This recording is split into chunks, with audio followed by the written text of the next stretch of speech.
Hello guys, welcome back to my channel. আজকে চলে এসেছি অভয়ারণ্যতে বনগাঁতে। এই আমরা 4 ভাই মিলে। চলো বন্ধুরা, যারা যারা এখনো ভিডিওটা তোমরা দেখছো তাদেরকে সবাই আগে একটা কথা বলি, না স্কিপ করে পুরোটা দেখবে। যাওয়া যাক। তো ফাইনালি বন্ধুরা আমরা চলে আসলাম বিভূতিভূষণ অভয়ারণ্যতে। তো আমরা শর্ট ভিডিওটা করলাম, তোমরা দেখতেই পেলে কীভাবে এখানে আমরা আসলাম। এবার চলে যাবো টিকিট কাউন্টারের দিকে। টিকিট কাউন্টার এখানে খোলা আছে সকাল 9টা থেকে দুপুর 3টে পর্যন্ত টিকিট থাকে, মানে খোলা থাকবে। 100 টাকা করে টিকিট নেবে। তো জয় ভাই এখানে টিকিট কিনে নিলাম 4 জন 400 টাকা দিয়ে। এখানে পায়ের খাবার ভিতরে অ্যালাউ করে, তোমরা টিফিন করতে পারবে। তো এখানে টিফিন কিনে নিতে পারো দোকান দিয়ে, বা ভিতরে কেউ তোমরা খেতে পারো। চলো বন্ধুরা ভিতরে চলে আসলাম। টিয়া পাখির সাথে কথা বলতে থাকো। টিয়া পাখিরা কি বলে শুনে না তোমরা নিজেরাই।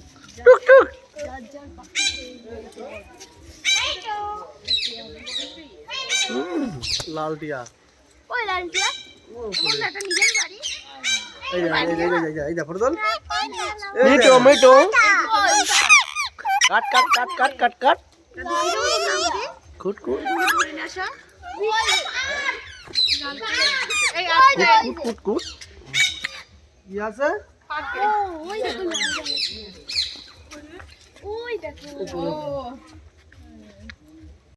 এখানে অনেক জাতের এবং অনেক রকমের পায়রা আছে। আমি অর্ধেক পায়রা নামই জানি না, ঠিক আছে? যারা পায়রা পোষে তারা এখানে জানবে এটা কি পায়রা, কি নামের, কত বছর বাঁচে, ঠিক আছে, কতটা উঠতে পারে, কতটা দম আছে। একমাত্র আমরা এখানে কিচ্ছু বুঝবো না, জাস্ট ভিডিও করতে এসেছি, ভিডিও করে নিচ্ছি।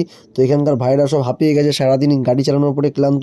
কিন্তু ছোটকাকে দেখে মনে হচ্ছে ও খুব এক্সাইটেডমেন্ট, কারণ ছোটকা জয়ের যেভাবে ফটো তুলছে পাবলিক ওর দিকে তাকিয়ে আছে, আমাদের তাকাচ্ছে না। কিন্তু আমি প্রচণ্ড খিদে পেয়েছে ভাই আমার চিরা ভাজা খেতে খেতে ভিডিও করতে বেরিয়ে গেছি, কথা বলতে পারছি না, জাস্ট এই জন্য ভয়েসে পিছনে বলে দিলাম। আরেকটা কথা বলছি, খুব এক্সাইটেড, কারণ এই যে ঝোপের রাস্তা দিয়ে আমি যাব, চারিদিকে অন্ধকার, দিন মানে সূর্য অস্ত যাবে, ঠিক আছে? এখন 4:30 বেজে গেছে। এবার 4:30-র মধ্যে এই রাস্তাটাতে একদম ঝোপের পাশ থেকে একদম ভিতরে ঘন জঙ্গলের মধ্যে আমরা ঢুকে যাবো। বাঁ দিকে হচ্ছে ঘন অভয়ারণ্য, ডান দিকে হচ্ছে ইচ্ছামতি নদী। চলো বন্ধুরা যাওয়া যাক। আরও দেখাচ্ছি ভিতরে কিছু কী আছে। হরিণ তো আছে, হরিণ আমি দেখেছি, কিন্তু হরিণটা দেখাচ্ছে একটু পরে, কারণ আমার ক্যামেরার ক্যাপচারে আসেনি। কিন্তু আমি হরিণের ভিডিওটা অলরেডি তুলে নিয়েছি আগে, সেটা লাস্টের দিকে আমি দেখাচ্ছি। এখন এই ঝোপের মাঝখান থেকে আমরা চলে যাব। বাঁশ গাড়ি ঝাড় থেকে গাটা কেমন ছমছম করছে, কেন এত বড় জঙ্গলের মাঝখান থেকে আমরা 4 জন, আমাদের আশেপাশে আর কেউ নেই, ঠিক আছে? এখানে হরিণ ভর্তি আছে, কয়েকশো হরিণ এই ভিতরে আছে, আমি দেখেছি। এবার ভিডিও করছি, তোমার দেখো। এই যে সব জায়গায় হচ্ছে হরিণ থাকে, ঠিক দুপুর 3টে নাগাদ এরা খেতে আসে। তো এই সব জায়গা থেকে হরিণগুলো সব থাকে। হরিণগুলো আছে ঠিক ওই সাইডটা, তোমাদের একদম দেখাচ্ছি যে হরিণগুলো কোন সাইডে বা কোন দিকটায় হরিণগুলো আছে। চলো বন্ধুর হরিণগুলো এবার দেখানো যাক। বলতে না বলতেই হরিণের দর্শন তাহলে হয়েই গেল। দেখতেই পাচ্ছ হরিণ এখানে খাবার খাচ্ছে। এরকম কয়েকশো হরিণ এই অভয়ারণ্যতে আছে। জাস্ট আমাদের দেখার জন্য সময় লাগবে এবং ধৈর্য লাগবে। চিল্লামিল্লি করলে হরিণগুলো পালিয়ে যাচ্ছে। আমি সবাইকে বলছিলাম ভাই চুপ কর, কাছ থেকে ফটোটা তুলতে দে, ভিডিও যদি না করতে পারি লোক কিন্তু আমায় গালাগাল দেবে। কারণ প্রথমেই বলেছি এই অভয়ারণ্যতে হরিণ আছে, যে না দেখাতে পারি লোক আমায় সত্যি ভাই গাল দেবে। কারণ না রিসিভ করে সব ছেলেরা দেখছে এবং সব বন্ধুরা দেখছে আমার। দেখতেই পাচ্ছ এরকম ছোটো ছোটো হরিণগুলো ভর্তি আছে অভয়ারণ্যের ভিতরে। এত জঙ্গল বোঝাই যাবে না। হনুমান তো আছে, হনুমানের জন্য এরা আবার খেতে পাচ্ছে না, কারণ যখনই খাবার দিচ্ছে হনুমানগুলো এসে এদের ডিস্টার্ব করছে। এই গভীর জঙ্গলের পাশ দিয়ে যখন যাচ্ছে না, গাটা কেমন ছমছম করছে। বিশ্বাস করো বন্ধুরা, মনে হচ্ছে যে ভূত ভয়, কিন্তু পাশে তো এখানে প্রেম করছে। ভূত ভয় কোথায়? আর এখানে আমি গাছের উপরে উঠে গেছি ভিডিও শ্যুট নেওয়ার জন্য, জঙ্গলটাকে দেখানোর জন্য। দেখো বন্ধুরা, কাঁটাতার ওই পাশ থেকে ডান দিকে হচ্ছে ইচ্ছামতি নদী, আর এদিকে আমি এখান থেকে ভিডিও করছি গাছের উপরে উঠে জঙ্গলটাকে নেওয়ার জন্য। কত বড় বড় গাছ, হ্যাঁ, সেই গাছ মানে আমার জন্মের আগে, ঠিক আছে, মিনিমাম 27-28 বছর আগের কারণ গাছ, এত মোটা। এর উপরে উঠে আমি ভিডিও করছি, খুব এনজয় করছি বন্ধুরা। সব বন্ধুদের সাথে ভিডিও করছি, এরা ফটোশ্যুট করতে ব্যস্ত আর আমি এখানে ভিডিও শ্যুট করতে ব্যস্ত। এই অর্জুন গাছগুলোর বয়স মিনিমাম 28 বছর, 30 বছর, 35 বছর, 40 বছর এরকম অর্জুন গাছ। আবার দেখো সামনে দেখাচ্ছি হরিণ, আবার খেতে এসছো না। দেখো একটু ধৈর্য ধরে দেখাচ্ছি, দাঁড়াও, ক্যামেরাটাকে জুম করতে হবে, জুম না করলে তোমরা দেখতে পারবে না। দেখো ওই যে হেঁটে চলেছে, দেখো বাদিক থেকে, দেখতে পাচ্ছ বন্ধুরা, এরকম সারি হরিণ একসাথে আছে, এদিক ওদিকে ছিটিয়ে আছে। জাস্ট আমাদের খুঁজে নিতে হবে, এর জন্য চলে আসতে হবে বিভূতিভূষণ অভয়ারণ্যতে। কোথায়? বনগাঁতে। তো যারা এখনো বাড়িতে বসে ভাবছো কীভাবে আসবো, কী করে না আসবো, পুরো ভিডিওটা দেখো, শেষে আমি বলে দেবো কোত্থেকে কীভাবে আসতে হবে। চলো বন্ধু, আরও তোমাদের হরিণ দেখাবো। জাস্ট এখান থেকে কিছু হরিণ আছে যেই হরিণগুলো কাছ থেকে খুব দেখা যাচ্ছে, কিন্তু ওইদিকে গেলে শুনেছি দেখা যাবে না, কারণ এইখান থেকে জুম করছি, তারাও এই জুম করে তোমার দেখাচ্ছি, দেখো কত সুন্দর লাগছে। পাশে যা চিল্লাচ্ছে ওরা, আর কি বলবো, ওরা ভয়ে চলে যাচ্ছে, ঠিক আছে।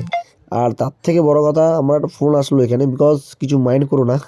তো এবার ভিডিওটা কন্টিনিউ করছি, কারণ এখানে হরিণগুলোকে দেখে সত্যি খুব ভালো লাগছে। আমরা এই হরিণ দেখার জন্য চিড়িয়াখানা থেকে শুরু করে ভ্যারাইটিস রকম জায়গায় যাই আমরা। তো এখানে এত কাছে বনগাঁর, এত কাছে একটা সুন্দর জায়গা আছে, সেটা অনেকে জানেই না। তো এর জন্য এখানে এত সুন্দর দৃশ্য, আগে যারা তোমরা এখনও দেখোনি তাদেরকে বলছি, তারা অবশ্যই চলে এসো আমাদের এই হরিণ এবং আমাদের এই অরণ্যটা দেখার জন্য। ডান দিকে ইচ্ছামতী নদী আছে, নদীর পাশ থেকে এত সুন্দর একটা অভয়ারণ্য, মানে সুন্দরভাবে সাজানো বা বয়ে গেছে, তোমরা না দেখতে পারলেই নয়। এবং নদী যেরকম পাশ থেকে বয়ে যায়, অভয়ারণ্যটা ঠিক সুন্দর সারি সারি গাছ দিয়ে এত সুন্দরভাবে ঘেরাও আছে চারিদিকে, মানে কি বলবো, মানে গা ছমছম তো ব্যাপার থাকে, কারণ নির্ঝুম জায়গার পরিবেশে দেখো রাস্তায় দেখতে পাচ্ছ সব বসে বসে খাচ্ছে, আর আমরা ওদের খাবার দেখে আমাদের খিদে পেয়ে যেতে আমরাও চিড়িবাজে নিয়ে খাওয়ার শুরু করে দিয়েছিলাম। কিন্তু এখন ভাবছি যে এখন যারা খাচ্ছে এই হরিণগুলো, তারা আবার কখন খেতে আসবে। ওরা বলছে দিনে দুবার খাবার দেয়, এক হচ্ছে সকালবেলায় আর এক দুপুরবেলায়। দুপুরবেলাটা আমাদের দেখার সময়। আর এই হচ্ছে সেই ইচ্ছামতী নদী, বলেছিলাম ওই পাড়টা পিকনিক হচ্ছে, ঠিক আছে, ওই পাড়ে সব পিকনিক করতে আসে, এই পাড়ে কেউ পিকনিক করতে আসে না। ওই পাড়টা হচ্ছে নর্থ চব্বিশ পরগনা, এই গাড়িটা হচ্ছে তোমার বনগাঁ, ঠিক আছে। ওই দিকটা হচ্ছে নদিয়া, এটা হচ্ছে বনগাঁ, এই পারটা এখানে সবাই আসে। আর এই ঘাট পার করতে মাত্র 10 টাকা করে নেবে, এইখান থেকে ওই পারে যাবে মাত্র 10 টাকা। আবার আমরা বেরিয়ে পড়লাম ছোটকার জন্য। ছোটকা এত ফটোশ্যুট করতে ব্যস্ত, ও আগে আগে চলেছে, লাকিদার দিকে চল, লাকিদার দিকে চল, ফটো তুলবো ফটো তুলবো। আমি বললাম দাঁড়া রে ভাই দাঁড়া, হরিণগুলোকে নিই। বলছে ধর তুই পরে নিবি, আগে চল। তোর পিছন পিছনে আবার আমি দৌড় লাগালাম, এর জন্য ক্যামেরাটা তো কাঁপছে, কারণ আমার একা প্রচণ্ড ভূতের ভয় লাগে। শুনেছি এখানে হনুমান আছে, যদি ক্যামেরা নিয়ে চলে যাই আরেক বিপদ। তো আমি আগে দৌড়ে যাচ্ছি। তো এইখানে বসার জায়গা আছে, এখানে যারা কাপেলসরা আসে তারা এখানে বসে আড্ডা ফাড্ডা মারে, ঠিক আছে, দেখতেই পাচ্ছ। এইবার সেট পেট করে দেওয়া আছে। এবার হচ্ছে এক পরিক্রমা হলো, আরেক পরিক্রমার দিকে যাচ্ছি। এই যে গাছগুলো দেখো এখানে, সত্যি ভাই দেখার মতন, অনেক বছর আগেকার গাছ এগুলো, ঠিক আছে। চারিদিকে ঘন জঙ্গল দেখতেই পাচ্ছ, আর চারিদিক থেকে কাঁটাতাল্লা আছে, যাতে হরিণগুলো যাতে এখানে না আসতে পারে, ঠিক আছে, লাফ পাপ দিয়ে, এই জন্যই ভিতরে ওরা থাকে, ঠিক আছে। আর আমাদের দেখার জন্য এইভাবে পাশ থেকে রাস্তা করে দিয়েছে। এই দেখো হনুমানও এখানে আছে। দেখতেই পাচ্ছ তোমরা, এখানে হনুমানও ভর্তি আছে, গোটা 50-60টা হনুমান আছে।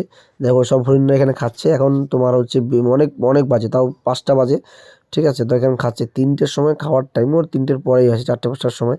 তো এরকম টাইম ওরা দেখা যায়, তোমরা 3টে থেকে 5টার মধ্যে আসলেই দেখতে পারবে হরিণগুলো খাচ্ছে। তখন এই সাইডটা চলে আসে, মানে বাইরের দিকটা, জঙ্গলের গভীর জঙ্গলে থাকে না, বাইরের দিকটা আসে খাওয়ার জন্য। আর এই ময়ূরগুলো তোমরা দেখো কত সুন্দর লাগছে দেখতে, একদম কাছ থেকে তুলতে পেরেছি, কারণ এখন ফাঁকা টাইম, তাই ভিড়ভাট্টার সময় আমি ভিডিওটা করতে পারছিলাম না প্রথমে যখন এসেছিলাম, এর জন্য ফাঁকা টাইমে ময়ূরের ভিডিওটা করে নিলাম। আর সত্যি খুব এক্সাইটেড, টাকা উসুল, এত দূর থেকে আমরা আসলাম এখানে ঘুরতে, 100 টাকা করে টিকিট নিল, সত্যি টাকা উসুল। যা খরচা হয়েছে সেটা পরের কথা, কিন্তু এত কাছাকাছি এত সুন্দর দৃশ্য দেখা যাবে আর এইভাবে ভিডিও করা যাবে, এটা আমাদের পক্ষে সত্যি মানে কামনাদায়ক ছিল না। আমরা আশা করিনি যে এত সুন্দরভাবে আমরা ভিডিও শ্যুট করতে পারবো বা ফটোশ্যুট করতে পারবো এই অভয়ারণ্যতে। কত সুন্দর লাগছে দেখো, এত কাছ থেকে ভিডিও, সালা ভয়ও পাচ্ছে না। আমি বলছি দাঁড়া এখানে চুপচাপ দাঁড়া। দাঁড়িয়ে দেখছি কে রে ভাই, কে রাখছে আমার, কে রাখছে দেখি, এরকম হচ্ছে ব্যাপার, তাই না বন্ধুরা? খুব এক্সাইটেড ছিলাম এখানে এসে, যে কতক্ষণে কি করব কি না করবো। এগুলো তোমরা কী ভাবছো বলো তো, গেস করো তো কি এইগুলো, বুঝতে পারছো? এইগুলো হচ্ছে কচ্ছপ, সবই কিন্তু জীবিত। দেখো কাছে নিয়ে যাচ্ছে, দেখতে পাচ্ছ? এইগুলো হচ্ছে ছোট ছোট কচ্ছপ আছে, অনেক কচ্ছপ। দেখো তোমরা কতগুলো কচ্ছপ আছে এখানে। সালা কেন কেউ মনে হবে যে মনে হয় স্ট্যাচুর মতন কিছু ফেলে রেখে দিয়েছি, পাথর টাইপের, কিন্তু না বন্ধুরা, পুরোটাই কচ্ছপ। কেউ বিশ্বাস করতে পারছে না এটা কচ্ছপ নাকি। আর কি বলবো বন্ধুরা। তো ফাইনালি বন্ধুরা খুব এনজয় করলাম। যদি ভিডিওটা ভালো লাগে অবশ্যই লাইক কমেন্ট শেয়ার অবশ্যই করবে, আর কমেন্ট করে জানাবে কেমন লাগলো। তোমরা ওই শীতের মরশুমে চলে আসো এইখানে অভয়ারণ্যতে, কোথায়, বনগাঁয়। পুরোটা দেখলে তো অবশ্যই তুমি কমেন্ট করবে। চলো নেক্সট ভিডিওতে আবার যাওয়া যাক।